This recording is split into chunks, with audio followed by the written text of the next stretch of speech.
Olá, gente! Estamos em mais um vídeo da nossa série Bíblia Todo Dia nas Terras da Bíblia e nesse momento estamos no Monte Carmelo.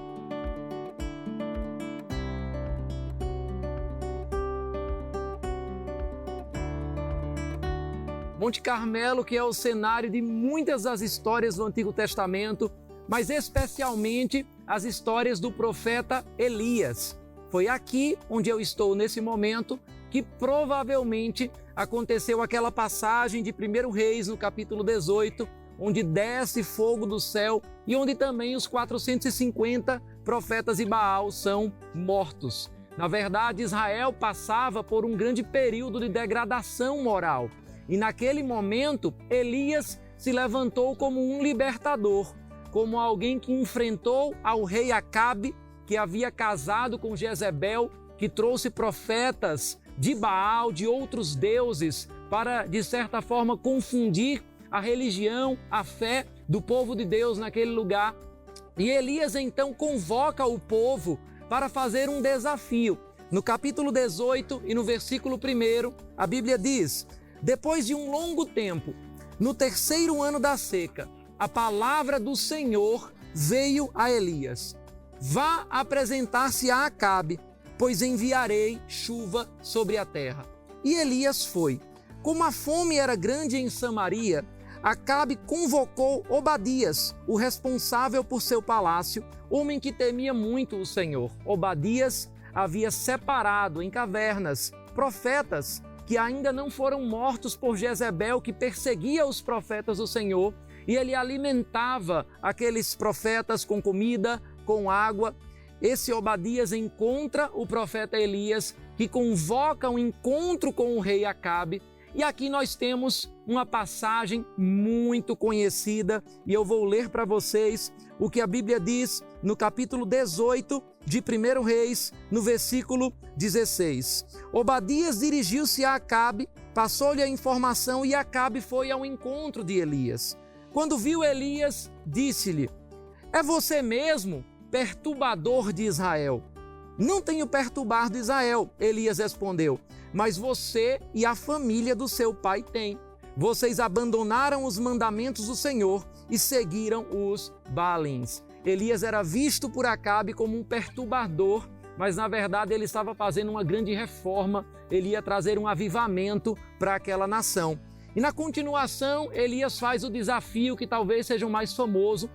No versículo 19 diz: agora convoque todo o povo de Israel para encontrar-se comigo no Monte Carmelo, nesse local que estamos, e traga os 450 profetas de Baal e os 400 profetas de Azerá que comem à mesa de Jezabel. Acabe convocou então todo Israel, reuniu os profetas no Monte Carmelo. Imagine só, aqui estava reunido o povo de Israel, Elias, Acabe, os profetas de Baal, os profetas de Azerá. E então Elias faz um desafio para o povo. Mas antes ele pergunta, versículo 21, até quando vocês vão oscilar para um lado e para o outro?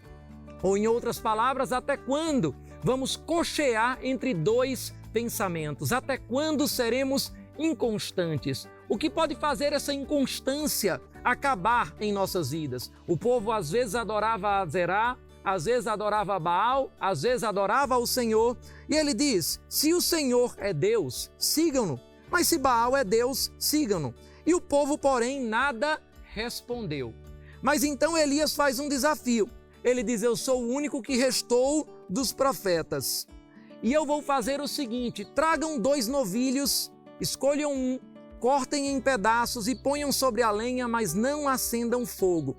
Eu prepararei um outro novilho e colocarei sobre a lenha e também não acenderei fogo. Vocês invocarão o seu Deus, eu invocarei o meu Deus. E o Deus que responder com fogo do céu, esse é o Senhor.